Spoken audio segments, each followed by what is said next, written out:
Lucas 19, a partir do verso 1. A Bíblia diz assim: tendo Jesus entrado em Jericó, ia passando, e eis que havia ali um varão chamado Zaqueu. E era este chefe dos publicanos, e era rico. Diga assim: Zaqueu era rico. Procurava ver quem era Jesus, e não podia. Diga assim: ele não conseguiu ver Jesus, por causa da multidão, pois ele era de pequena estatura.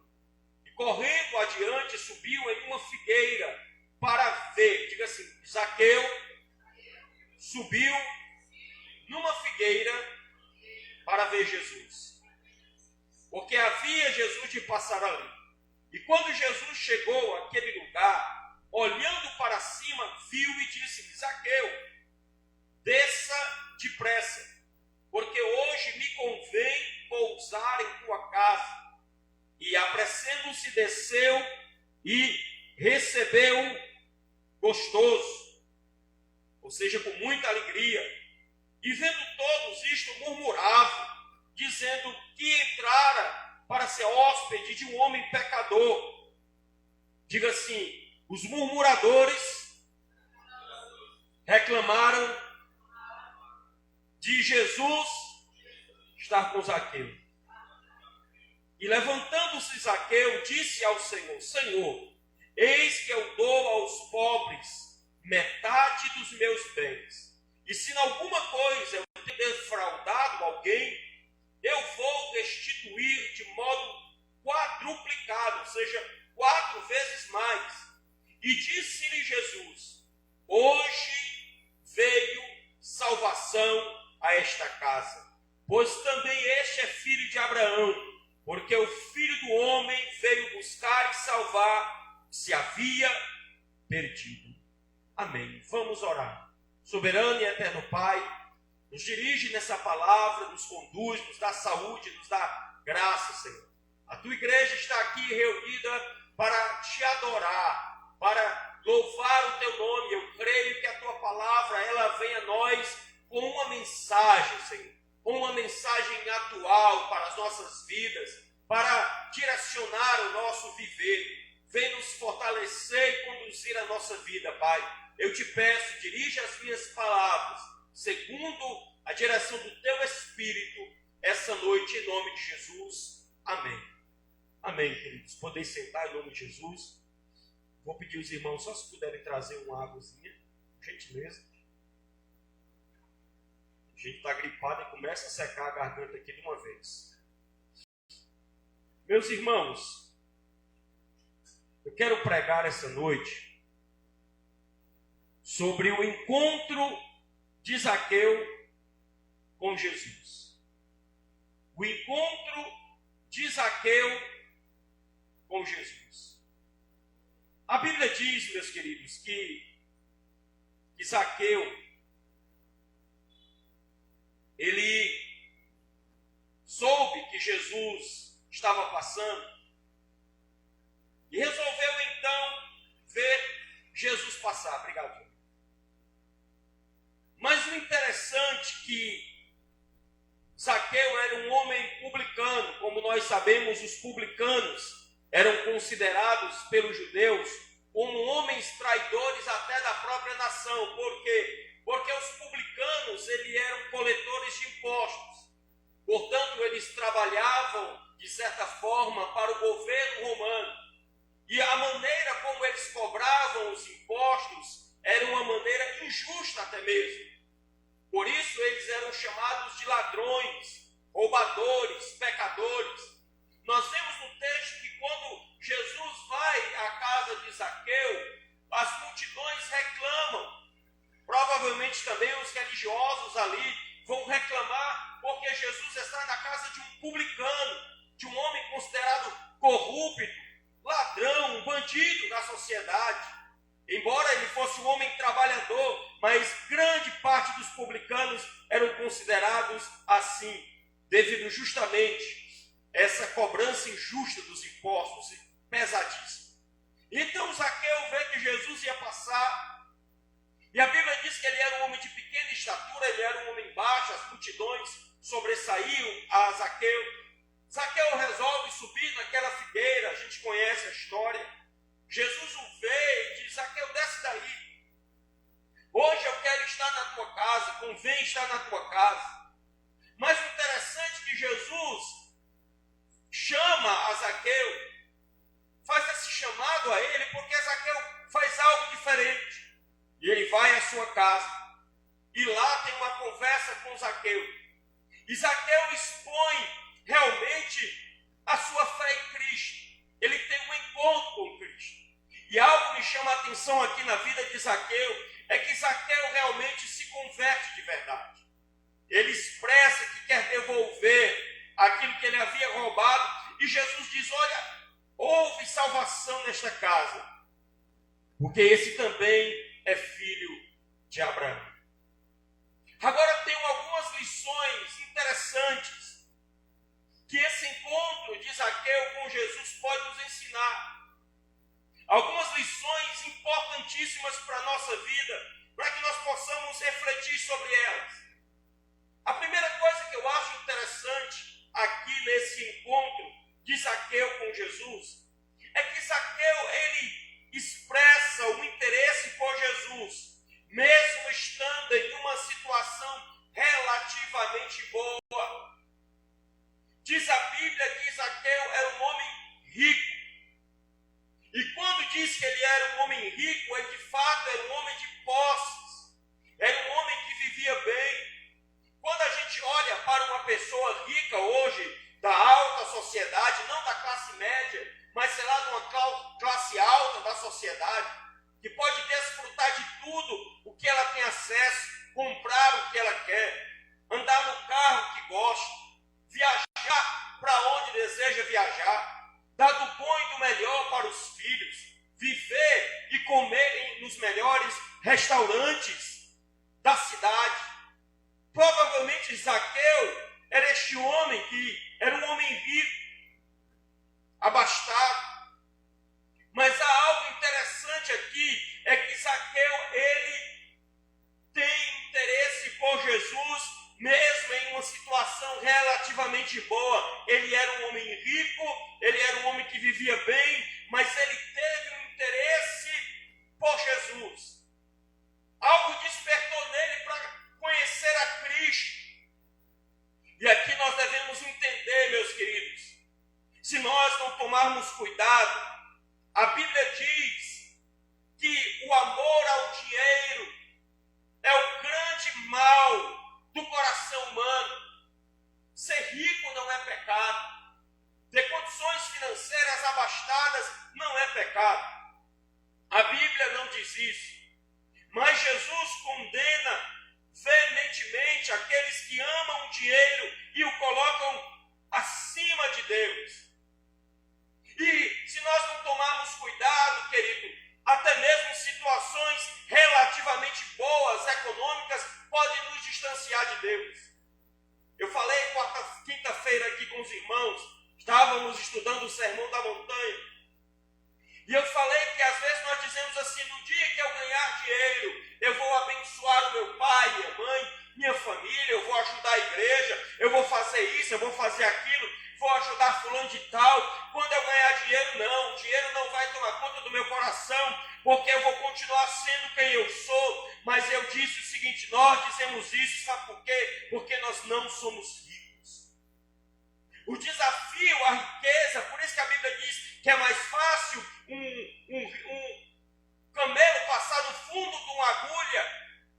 E alguns vão interpretar dizendo que camelo era um nó em uma corda, outros vão dizer que era um camelo mesmo, um animal. Jesus disse: é mais fácil um camelo passar por um buraco de uma agulha do que um rico entrar no reino de Deus. Quando a gente vê aquela situação daquele jovem que se aproximou de Jesus e disse o seguinte: Senhor, o que eu te farei para te seguir? Jesus disse: cumpre os mandamentos, não adulterarás, não furtarás, não darás falso testemunho. E ele disse: Senhor, todas essas coisas eu tenho cumprido, eu tenho procurado seguir a lei, eu tenho feito tudo isso. Jesus olha para ele e diz: pois faz o seguinte, falta-te uma coisa,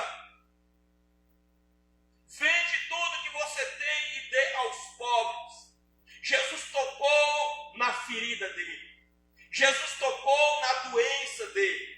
Jesus sabia sim que ele poderia ser zeloso com relação à religião, mas o amor ao dinheiro ele estava dentro dele e ele, naquele momento, aquele jovem, ele se retira.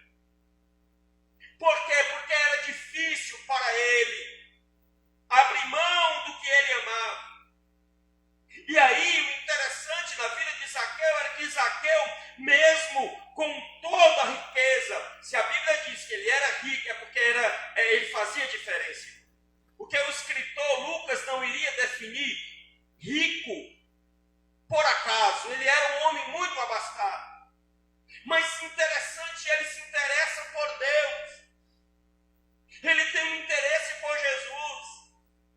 E normalmente a gente dificilmente vê, às vezes, pessoas com muito dinheiro, muito bem, às vezes com interesse por Deus, a não ser às vezes quando está passando uma grande dificuldade. Mas a Bíblia não diz que Zaqueu estava doente. A Bíblia não diz que Zaqueu estava quebrando financeiramente, não. Ele era um homem rico, tinha uma profissão boa, tinha status, mas ele tinha interesse por Jesus. E eu quero chegar aonde, queridos? Eu quero chegar a dizer o seguinte: nós precisamos cada dia vigiar o nosso coração para que o alcance de coisas grandes na vida, econômicas, não venham a tirar o nosso prazer de estar com Jesus, de estar com Deus.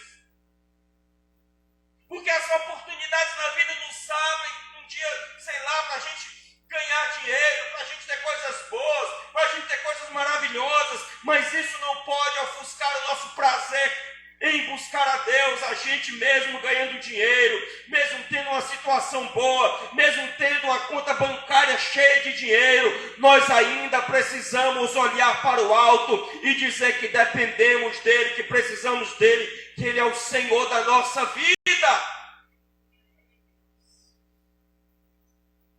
A dificuldade, a escassez, a pobreza afastam muitas pessoas de Deus por conta da dor, das incertezas, mas a riqueza também afasta as pessoas de Deus. Quantas pessoas nós olhamos hoje e outrora viviam uma vida humilde e elas davam um valor grandioso por Deus. Olhavam para as coisas de Deus com um selo, com coisa maravilhosa. Mas agora, depois que alcançaram, conquistaram o evangelho do qual tem sido pregado hoje, tem sido um evangelho por aí afora, de que você tem que possuir tudo bem, não é pecado possuir as coisas, mas cuidado, porque esse é um ambiente perigoso. Nós podemos acabar ganhando o mundo inteiro e perdendo a nossa alma. Jesus disse: o que adianta o homem ganhar o mundo inteiro e perder a sua alma? O que adianta nós ganharmos o mundo inteiro, fama, riqueza, tudo bem, mas perder a alma? Zaqueu é diferenciado, embora ele fosse um publicano, ele teve interesse por Jesus. Que coisa interessante. Quando Deus abençoar a sua vida, não perca o teu interesse pelas coisas de Deus.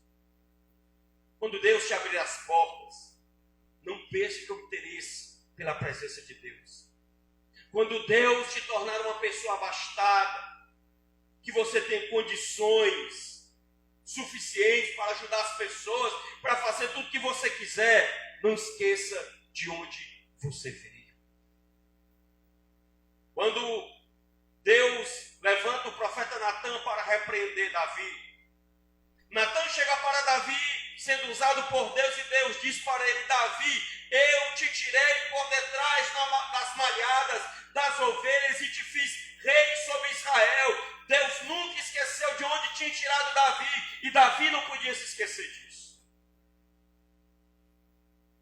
Mesmo que você esteja vivendo abundância, mesmo que você esteja vivendo escassez, mesmo que você tenha condições de comprar tudo que você quiser, ou um dia poder viajar para onde você quiser, ou ter do bom e do melhor, nunca se esqueça de ter prazer nas coisas de Deus, porque senão a tua bênção vai se tornar maldição para a tua vida espiritual, para a tua família. Há um texto que eu acho interessante, que o apóstolo Paulo escreve lá em Filipenses. Ele diz que mesmo na abundância, mesmo na escassez, mesmo no frio, mesmo aquecido, ele vai dizer que em todas essas coisas ele já estava acostumado a vivê-las. E ele diz: posso todas as coisas naquele que me fortalece. Ele queria dizer: eu aprendi a sentar em um restaurante maravilhoso, com comida boa, mas também eu aprendi a viver momentos em que não tem nada na minha mesa, mas mesmo assim eu adorar a Deus. Aleluia. A gente precisa ter essa maturidade. Quantos enriqueceram-se e esfriaram? Deixaram, de fato, de ter esse prazer pelas coisas de Deus. Em segundo lugar, eu aprendo aqui que Zaqueu, embora ele conseguiu ter acesso a Jesus, ele tinha suas limitações. A primeira limitação foi a multidão, foi a limitação externa.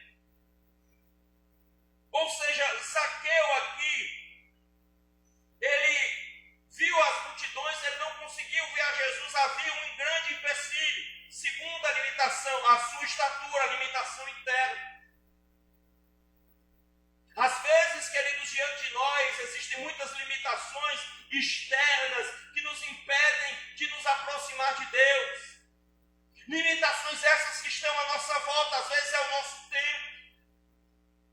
Às vezes é algo que está contra nós, alguém que nos persegue, a nossa família, alguma coisa parecida, algo que quer arrancar-nos da presença de Deus. Limitações que estão à nossa volta, uma multidão de coisas que querem nos tirar da presença de Deus. Mas também existem as limitações internas, as limitações que estão em nós mesmos. Zaqueu não só tinha multidão, ele também era um homem pequeno, baixo, ele não conseguia ver Jesus. E às vezes o problema não está à sua volta, o problema está em você. E às vezes a limitação que nós temos de algo do mundo que ainda nos prende, de algumas cadeias carnais que ainda estão dentro do nosso coração, que a gente não consegue se libertar, que a gente não consegue vencer, que a gente quer ter mais com Jesus, ter mais experiências com Deus, mas ainda está algo dentro de nós. São limitações que nós precisamos vencer. Limitações que estão à nossa volta, e limitações que estão dentro de nós. Peça a força a Deus para que você tenha mais coragem para buscá-lo. Peça mais força a Deus para que você vença a preguiça espiritual. São limitações que estão dentro de nós. A Bíblia diz que nós temos o velho homem, nós que todos os dias trabalha contra a nossa vida. Nós já nascemos de novo, meus irmãos, todos os dias nós temos que sepultar o velho homem. Se você não combatê-lo, você será vencido, você vai ser engolido pela sua velha natureza. E cuidado com as limitações externas, a multidão que critica, a multidão que aponta o dedo, a multidão que te cerca, tentando duvidar do teu Deus, tentando duvidar daquilo que Deus fez ou está fazendo na sua vida. Jesus nos chamou para ouvi-lo em primeiro lugar, irmão. Eu sei que existem as pessoas que têm os seus julgamentos e tudo mais, mas nós precisamos entender aquilo que Deus pensa de nós, aquilo que Deus sabe que nós somos. Então não deixe de se aproximar de Deus, porque existe uma multidão à sua volta querendo te afastar dele. Pelo contrário, rompa isso. O teu compromisso maior não é com as pessoas. Você tem compromisso com as pessoas, mas o teu compromisso maior é com aquele lá de cima, é com o Senhor. Em terceiro lugar, nós aprendemos aqui também com Zaqueu. Que Zaqueu, quando ele vê a grande multidão, e ele percebe que ele não consegue ver Jesus, no versículo 4 ele faz uma coisa interessante. Ele troca a sua estratégia.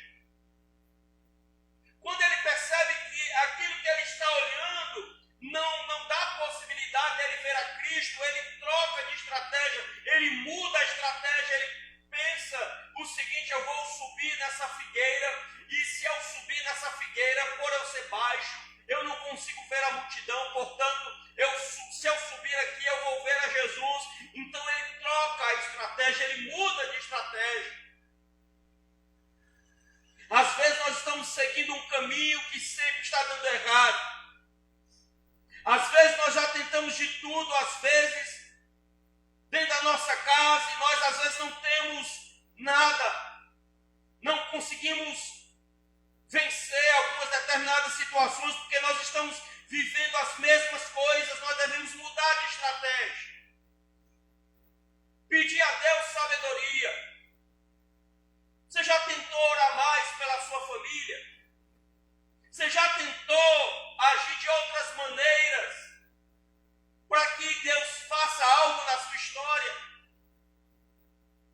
Alguém diz que se nós continuarmos com as mesmas atitudes, os resultados sempre serão os mesmos. Isso é de praxe. Quando a gente vive o nosso hoje da mesma maneira, como nós queremos ver as coisas mudar, irmão? Como nós veremos algo mudar se você está agindo da mesma forma? Eu quero que a minha família mude, mas você é da mesma forma. Eu quero que a igreja mude, mas você faz a mesma coisa de 10, 20 anos atrás. Eu quero que tudo mude na minha história, na minha profissão, na minha vida espiritual, mas você está vivendo do mesmo jeito que 2, 10 anos atrás. Nada vai mudar se você não mudar de estratégia. E pedir sabedoria a Deus. A Bíblia diz, querido, que nós temos as nossas armas espirituais. Que nós devemos mudar. Eu quero ver essa mudança aqui na minha vida, aqui nessa situação, nessa área da minha vida. Tente jejuar por essa área. Tente tratar a sua esposa, o seu esposo de uma forma diferente. Tente fazer diferente, faça de outra maneira, vê se muda a situação. Tem gente que diz assim: eu quero o melhor emprego, né? Eu estava até conversando com a Grace sobre essa situação. Eu quero o melhor emprego, mas a gente não faz nada para tê-lo. O que é que você está fazendo? Nada. Eu não estudo, eu não sei nada sobre isso, mas como é que as coisas vão mudar? Um dia eu quero ser um empresário, botar um negócio, alguma coisa. Você está estudando, que tipo de negócio você quer botar? Você está orando, pedindo sabedoria a Deus em relação a isso. Eu quero definir a minha profissão, mas eu não sei o que eu quero, eu estou atirando para todo lado. A gente precisa, às vezes, querido, observar algumas situações e ver que se ali não está dando certo, muda de estratégia. Pede a Deus sabedoria para trabalhar de outra forma. E eu creio em nome de Jesus que Deus vai te dar sabedoria. Deus vai iluminar a tua mente. Zaqueu disse: olha, eu vou tentar de outro jeito, eu vou subir na figueira para ver se eu consigo ver Jesus. Mude as suas atitudes. Mude a maneira como você trata as pessoas, a maneira como você tem buscado a Deus, a maneira como você tem procurado se aproximar de Deus. Quarto lugar, nós aprendemos aqui que através de um pequeno ato de fé, que Deus pode nos surpreender. Através de um pequeno ato de fé, Deus pode nos surpreender. A Bíblia diz no versículo 5 que Zaqueu teve essa ideia simples, um ato simples de subir na figueira. E aí Jesus olha e vê, eu tenho certeza que se Zaqueu não tivesse subido na figueira, Jesus não teria chamado ele. Porque quando ele sobe, ele se destaca da multidão. Porque quando ele sobe, ele faz algo que ninguém estava fazendo.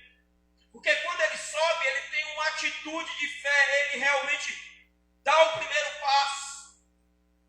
Zaqueu queria ver Jesus, mas ele então teve que fazer uma situação, ele teve que agir de maneira diferente. Ele tem ali um ato de fé. Jesus diz: Zaqueu, desce daí, porque convém eu ir na tua casa. Às vezes, queridos, são passos de fé que nós devemos dar. Às vezes são atitudes que nós devemos fazer para que as coisas mudem. Às vezes atitudes pequenas que nós tomamos, como aquela mulher do fluxo de sangue, que resolveu tocar nas vestes de Jesus. Então atitudes simples mudaram a situação de pessoas. Às vezes as pessoas não dão valor a um momento de oração, a um culto como este, perdem a bênção sobre as suas vidas. A vida de uma pessoa pode ser mudada em um único dia, com a única palavra. Você sabia disso? Tem muita gente que perde as oportunidades de Deus, porque acha que pequenos momentos não são especiais. A gente perde as oportunidades de Deus porque a gente acaba achando que pequenos momentos não valem a pena. Às vezes em um pequeno momento, em uma pequena oração, Deus muda a história da tua família. Às vezes em uma pequena atitude de fé que você toma, Deus então fala ao seu coração. Porque Zaqueu teve a coragem de tomar uma atitude. Jesus viu a atitude daquele homem. Jesus olhou para ele e disse: desce daí, Zaqueu. Hoje convém eu estar na tua casa. Então, querido, não se limite. É uma pequena oração. É um pequeno dia que você dedica a Deus. É uma pequena coisa que você diz, um pequeno voto que você faz a Deus, que talvez você ache que não vale a pena, mas ali Deus pode fazer um grande mover na tua história.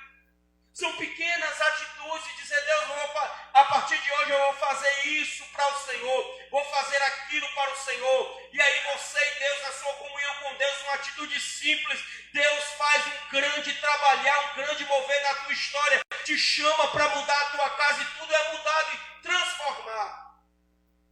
Mas enquanto nós vivemos na inércia, enquanto nós vivemos acomodados, enquanto a gente ficar parado e querendo que Deus faça tudo, deixa eu te dizer uma coisa: aquilo que cabe Deus fazer, Ele fará, mas aquilo que cabe você fazer, Deus não vai mover uma palha.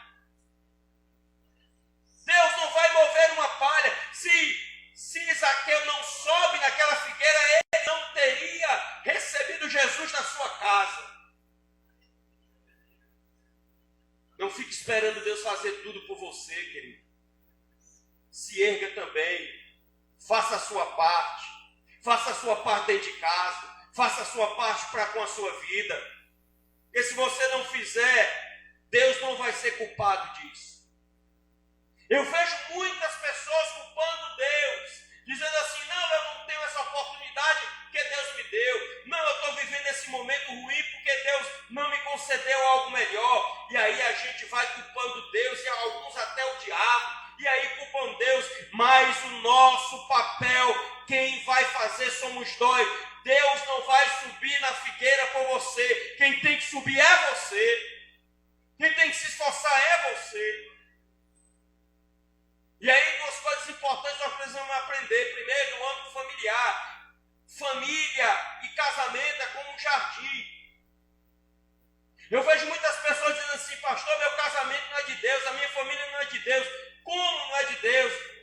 É um jardim que nós temos que regar, que nós temos que cuidar, que nós temos que trabalhar. Ah, meu emprego não é de Deus, mas a pessoa é extremamente relaxada lá, não quer saber e abandona tudo, é irresponsável. Deus te dá alguma coisa e você não zela. Deus te deu inteligência, Deus te deu sabedoria para saber analisar as situações. Quem tinha que subir na figueira não era Jesus, era Zaqueu. Então, querido, faça a sua parte. Não espere só pelos outros.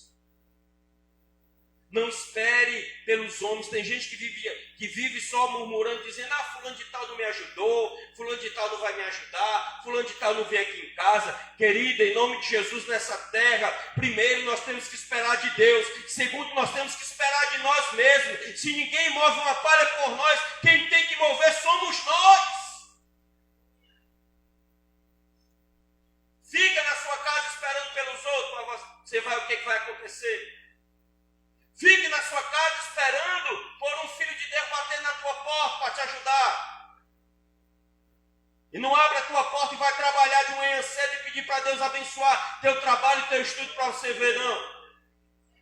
Tem muita gente parada dizendo: ah, não sei quem me ajuda, não sei quem. Levanta-te, trabalha, que Deus é contigo, sobe na figueira, faz a tua parte através do teu ato. Às vezes é um ato pequeno de fé no teu emprego, de ajuda para alguém, algum ato simples que você faça. Você diga: eu vou fazer isto, mas farei para Deus. E aí Deus vai te honrar, vai te dizer: desce da figueira que eu vou abençoar a tua casa e toda a tua família. Quinto lugar, nós aprendemos. E aí eu acho interessante aqui que haviam pessoas preocupadas mais com as leis do que com as vidas humanas. Versículo 7 diz que quando Zaqueu convida Jesus para ir na sua casa, Jesus vai à casa de Zaqueu e a multidão reclama. Os religiosos reclamam que Jesus estava indo na casa de um pecador. Muitos preocupados com leis humanas, com o legalismo e esquecendo das vidas humanas. Se nós não tomarmos cuidado, irmãos, a religião ela pode ser tão ruim quanto não tê-la. Porque tem muita gente que absorve a religião para a sua vida e aí vive em função de condenar os outros. Olha, o fulano de tal ali podia ser crente, podia estar servindo a Deus, mas está fazendo isso e aquilo. E aí a gente começa a se preocupar mais com a vida dos outros do que com a nossa. Você já se preocupou com a sua vida? Você já parou para observar como você tem servido a Deus? E aí muita gente preocupada com Jesus, querendo acusá-lo, porque Jesus acolhia os pecadores, dizendo que Jesus se misturava com os pecadores, mas não, Jesus estava ali para restaurar vidas. E o nosso amor, queridos, deve estar voltado para isso, para restaurar vidas. A igreja é uma comunidade terapêutica. Nós devemos trazer as pessoas para Deus, para a graça, para a misericórdia e não afastá-las mais de Deus. Cuidado com as discussões que não levam a nada. Cuidado com as separações por conta de partidarismo político. Eu disse aqui no culto de doutrina, de ensino, que nós estamos no ano de eleição e provavelmente você vai ver um monte de crente brigando uns com os outros. Acusando fulano de tal, não, fulano de tal é de tal partido, então ele não é crente. Ele vai para o inferno. Ele não conhece a Deus. Cuidado com os julgamentos precoces, irmão. Nós precisamos entender que o papel da igreja não é simplesmente estar divulgando ódio, condenando as pessoas, mas também tendo o olhar de Cristo sobre a vida delas. Porque muita gente às vezes segue um caminho porque elas não conhecem o Evangelho, mas aquele que é cristão, aquele que conhece a palavra, sabe muitas vezes e comete o que é errado. Tinha muita gente preocupada porque Jesus estava na casa de Zaqueu. Estava mais preocupado com a religiosidade do que em Jesus estar restaurando uma vida. Tem muita gente que precisa se libertar desse dogmatismo religioso que só nos leva para baixo, em condenar os outros, em achar que nós somos melhores do que os outros. Sabe por que muita gente tem raiva de crente, irmão? Porque muitos crentes se colocam em posição de que são melhores do que eles. Muita gente tem raiva disso. E a gente precisa entender que Jesus, aqui no final do texto, ele diz: o Filho do Homem veio para salvar aquilo que se havia perdido. Lugar de crente, querido, é estando no meio das pessoas que precisam de Jesus. Ah, na minha empresa eu não me misturo com ninguém. Que é isso, querido? Você tem que estar com eles, claro, dando um bom testemunho, falando de Cristo. Claro que você não deve ser influenciado, mas influenciar. Mas você não pode viver uma vida separada deste mundo. Porque senão você vai viver nos mosteiros, aonde não tem nenhum, como se dizia antigamente, nenhum pecador. Aliás, vai ter, porque você vai chegar lá. E a partir de então vai ter. E em último lugar, nós aprendemos aqui que Zaqueu, ele expressa verdadeiros aspectos de conversão. Zaqueu, ele expressa verdadeiros aspectos de conversão. Versículo de número 8. Você está com sua Bíblia aberta aí? Olha o versículo 8. Versículo de número 8. A Bíblia diz assim: e levantando-se Zaqueu, disse ao Senhor: Senhor, eis que eu dou aos pobres metade dos meus bens. Se alguma coisa tenho defraudado alguém, o restituo quadruplicado. E disse-lhe Jesus: hoje veio salvação a esta casa. Observe que Zaqueu, ele expressa um aspecto de conversão. Zaqueu, quando ele entendeu a mensagem de Jesus, quando ele traz Jesus para dentro da sua casa, a sua atitude é totalmente diferente, não foi apenas de boca. Como ele era um publicano e colhia os impostos de maneira injusta, com certeza ele deve ter roubado muita gente. E aí o que acontece? Ele chega a expressar para Jesus dizendo: Senhor, eu não apenas me converterei, eu não apenas me tornarei um teu discípulo, mas eu também vou restituir todos aqueles que eu roubei. Eu vou devolver o dinheiro, eu vou realmente devolver as famílias que eu prejudiquei, aquilo que eu fiz tudo de errado, eu vou tentar consertar o que eu fiz de errado. Jesus olha a atitude daquele homem e diz: verdadeiramente houve salvação. Esse homem de fato se converteu. Esse homem de fato se converteu. Eu conto para os irmãos uma história, eu acho até engraçada isso. Uma história que parece até engraçada, aconteceu comigo. Eu trabalhava uma época num posto de gasolina e de vez em quando tinha um problema e desaparecia a renda. E eu não sabia por quê. Todo final, às vezes, de vez em quando eu tinha que pagar. E saía da renda, eu ia prestar conta, faltava R$30, 50. Aí depois de muitos anos eu estava num retiro da igreja. E havia um rapaz que tinha trabalhado comigo, na época ele não era crente.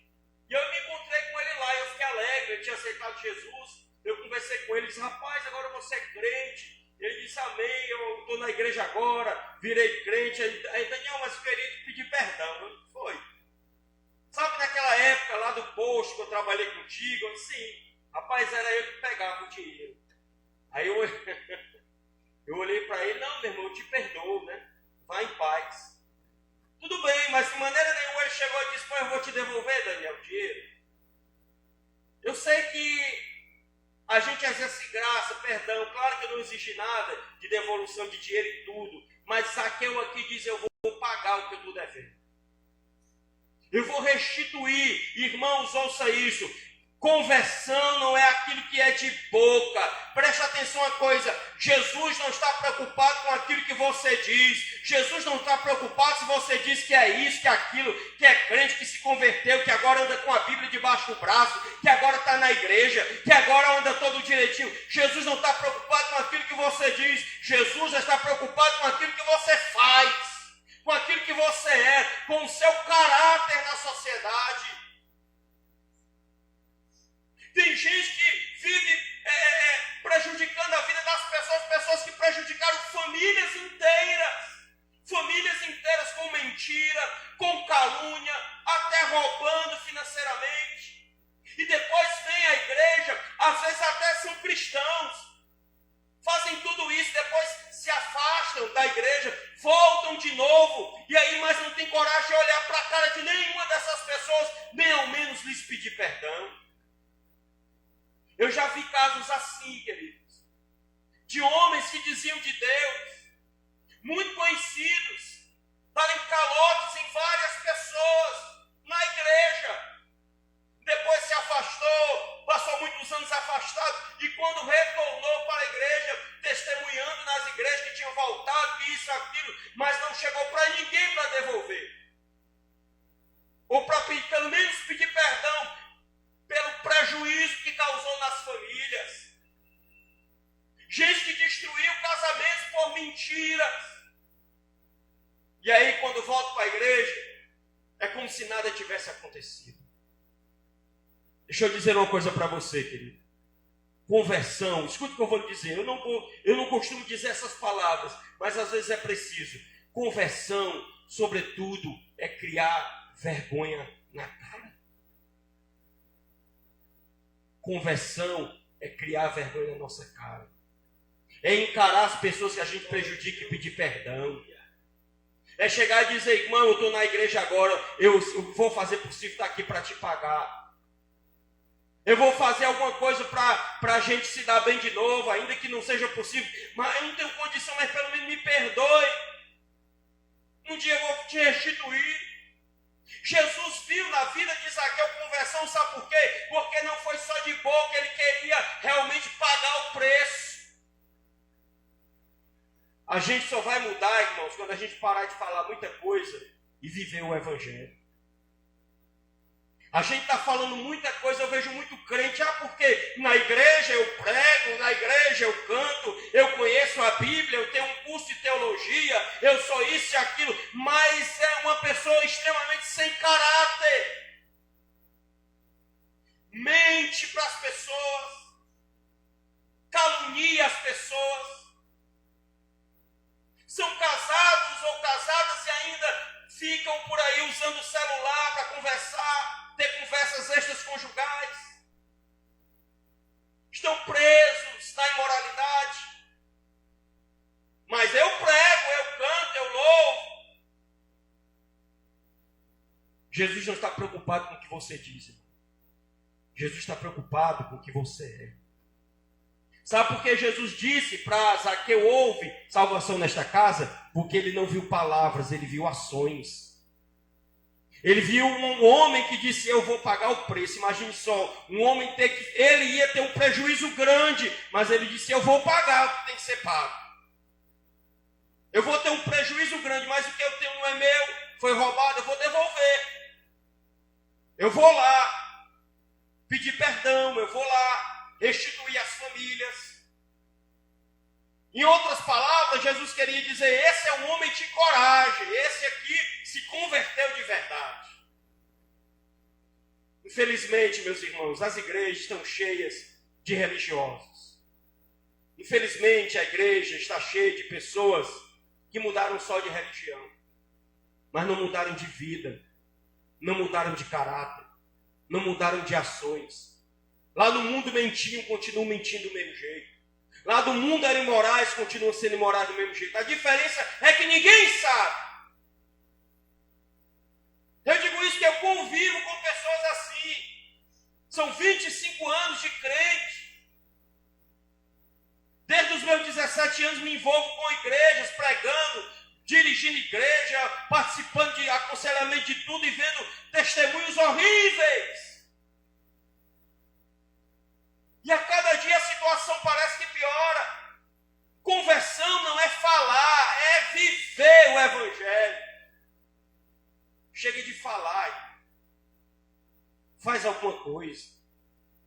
Porque Jesus só vai ver transformação na nossa vida quando Ele vê ação. Quando Ele vê a gente se levantando e fazendo diferente. Fazendo tudo diferente do que aquilo que a gente vivia. Paulo, ele vai escrever e aos Coríntios e vai dizer: aquele que não roube, não roube mais, aquele que roubava, não roube mais, aquele que adulterava, não adultere mais, aquele que enganava, não engane mais, aquele que se prostituía, não se prostitua mais. Ele diz: agora vocês são novas criaturas em Cristo, eis que tudo que era velho passou e tudo se fez novo. Tudo se fez novo. Nós vivemos em uma geração doente, doida pelo microfone, doido pelo púlpito, querendo cargos na igreja, mas ainda vivem a vida do velho homem, ainda estão presos no seu passado e não estão agindo como Zaqueu, dizendo: eu vou agir. Jesus olha para Zaqueu e diz: Zaqueu, houve salvação nesta casa. Eu quero que você fique de pé em nome de Jesus.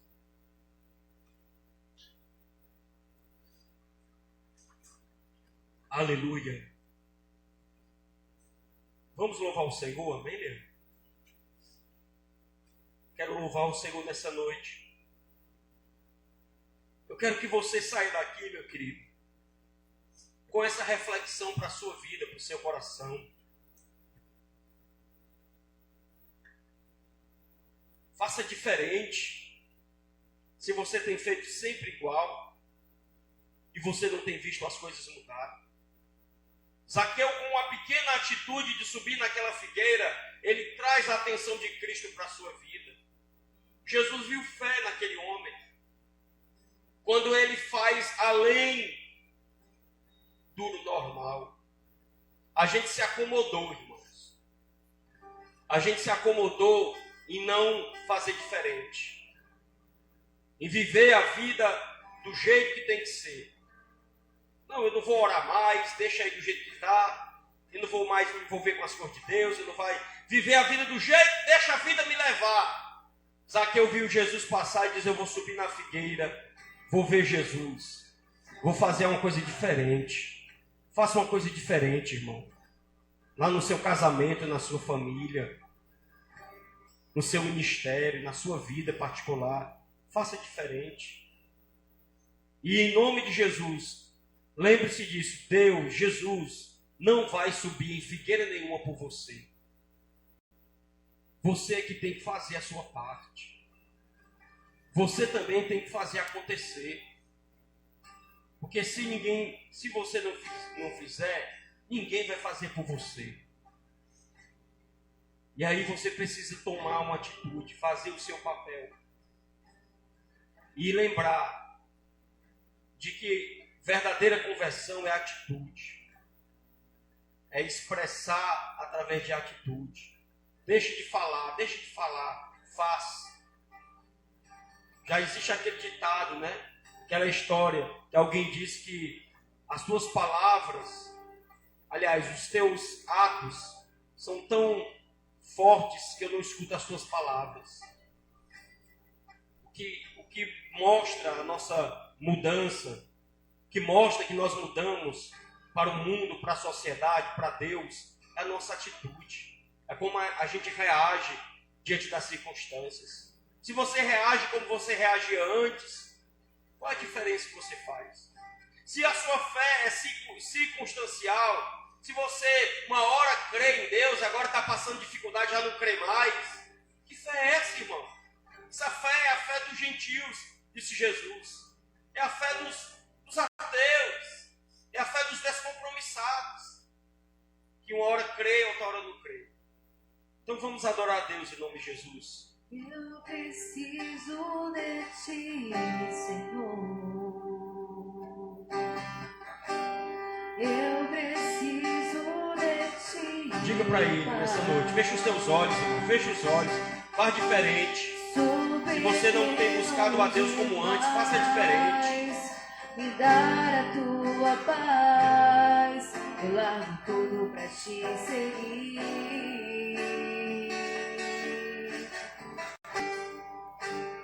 Entra na minha casa, entra na minha vida, mexe com minha estrutura, sara todas as feridas, me ensina a ter santidade, quero amar somente a ti, porque o Senhor é meu bem maior, faz um milagre em mim. Entra na minha casa e entra na minha vida, mexe com minha estrutura, sara todas as feridas, me ensina a ter santidade, quero amar somente a ti, porque o Senhor é meu bem maior, faz um milagre em mim. Eu queria chamar os irmãos a estarem aqui na frente, amém, irmãos? Vamos aqui orar. Eu peço o Léo continuar aqui no violão. Eu queria pedir os irmãos para estarem aqui orando. Queria fazer uma oração pela sua vida, pelas nossas vidas, pela igreja, pelos irmãos que estão precisando de força espiritual. Irmãos, nós precisamos buscar a Deus nesses dias. Em nome de Jesus, deixa eu dizer uma coisa para você. Não perca o seu prazer de buscar a Deus. Não importa o que aconteça na sua vida, não importa se você ficar rico ou se você ficar pobre. Eu tenho aprendido isso ao longo da minha vida, irmãos. Em procurar ter compromisso com Deus nos momentos bons e nos momentos ruins. Porque Jesus te chamou não para viver uma fé inconstante. Eu vejo tanta gente inconstante. Uma hora crê que Deus vai fazer, outra hora já não crê mais. Outra hora é crente que ninguém derruba ele. Na outra semana já não crê nem mais que Deus existe. É totalmente inconstante. A gente precisa ter firmeza. A gente precisa estar firme diante das dificuldades da vida, das tempestades. Quando as coisas dão errado, será possível que as coisas também não dão certo na sua vida? Nem tudo dá errado. Tem coisas que também dá certo. Muita coisa dá certo. Na nossa vida Deus tem feito isso. Amém? Então Deus é Deus dos momentos bons e dos momentos ruins. Isso que eu quero te dizer, nunca esqueça essa palavra. Quando você estiver lá em cima, mesmo que você seja rico como Zaqueu, lembre-se de correr atrás de Cristo. Porque Ele é que sustenta, irmão. Ele que sustenta as nossas vidas. Amém? Vamos orar em nome de Jesus para nós encerrarmos. Soberano e eterno Pai, eu quero aqui orar pela vida de cada um que está aqui, Senhor, e por essa igreja, Pai. Estende tuas mãos, dá graça, dá sabedoria a cada um, a liderança, Senhor. Aqueles irmãos que estão aqui, que o Senhor possa consolar, confortar, dar direcionamento, reanimar, animar, Senhor, dar força espiritual. Quero orar também, Senhor, em nome de Jesus, pela vida do João, da Vanice. Visita o João nesse momento, fortalece seu coração, a sua alma, visita ele onde ele está, Senhor. Poderosamente, Senhor, fortalece em nome de Jesus. Senhor, toma a mãe, Senhor, da nossa irmã Ileuva, que está enfrentando essas sucessivas cirurgias. Estende tuas mãos sobre a sua saúde, dá vitória a ela naquele lugar, que ela possa contar a vitória do Senhor na vida da sua mãe, Senhor. Aleluia, cuida da saúde dela. Toma cada um de nós nas tuas mãos, Senhor. Nos ajuda a termos atitudes de conversão, nos ajuda a viver a tua palavra, nos ajuda a abandonar toda a hipocrisia que quer estar à nossa volta, Senhor, e viver a tua palavra, para que haja mudança, para que haja algo novo, para que o Senhor faça o teu plano acontecer na nossa vida, Senhor. Há muita coisa que o Senhor quer fazer nas nossas vidas, mas nós somos o principal empecilho, porque estamos sempre querendo beber de fontes sujas e imundas, Senhor. Mas nessa noite que o teu Espírito seja a nossa fonte. Fortalece-nos na tua palavra, fortalece-nos na tua presença, que essa igreja seja fortalecida a cada dia com a tua graça e com a tua misericórdia, Pai. Abençoa cada um que está aqui. Que voltemos para as nossas casas cheios da Tua presença na nossa vida, Senhor. Cheio da Tua graça, nos fortalecendo e nos dando uma direção. Obrigado por essa noite, Pai. Eu creio que a Tua palavra tem nos falado. Assim eu te agradeço em nome de Jesus. Amém. Amém, querido.